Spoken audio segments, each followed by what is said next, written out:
Hey guys, welcome back to Electrical Car Repair Live. Thank you guys for watching and subscribing to the channel. In today's video guys, we will show you how to remove or how to replace serpentine belt on BMW X1 guys with a 6-cylinder engine. We will explain where the tensioner is located, what do you need to do to remove and replace the belt. We will demonstrate on a 6-cylinder engine, N52 engine that can be found in multiple BMWs guys, such as 3 Series, 5 Series, X1, X3, even X5 BMWs guys, one of the most popular engines.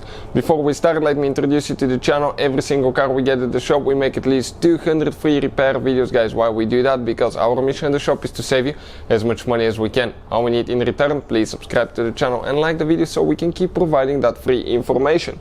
Now, if you need to buy tools, parts, new belt guys, we'll share the links in the description of the video below, so please check it out. All that will be shared there for your convenience. So this is the engine, N52 engine that can be found in so many BMWs. Now we have the front end removed guys, that we can show you with a great detail what you need to do. Otherwise you're going to have right here the radiator fan. Okay, your radiator fan will be there, and with the radiator fan being there, if you reach to remove the belt or install it, that thing can activate sometimes for no reason, or if you knock something loose, and it can cut your hands off. So disconnect your car battery before you start on the belt, number one. Number two guys, it really matters which battery terminal you disconnect first on modern vehicles, otherwise you can cause damage to the electrical system and the computer modules. If you don't know about that, we have a video and I'll put the link in the description of the video below, which car battery terminal you need to disconnect first and to reconnect first on modern car. So with that being said, this is guys, okay, the front of the engine. This is your tensioner pulley. That's the pulley that actually puts tension on the belt. So in order to remove the belt, we need to twist that pulley to the, okay, clockwise. We need to go clockwise, okay, you need to come to the left, and that way, okay, the belt will get loose. We'll need to get a torque 60, start looking bit, and we're going to place it right here. Once you place it guys, okay, just grab the belt, pull it out, perfect, and start removing it from the pulleys.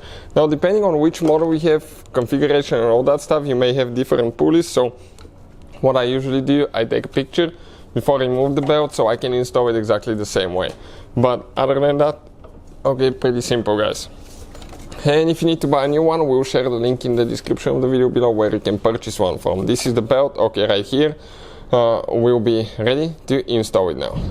So we get the new belt guys, and we're going to go ahead and install it. It's not too complicated. Usually we start with the AC compressor because it's the hardest place to install it.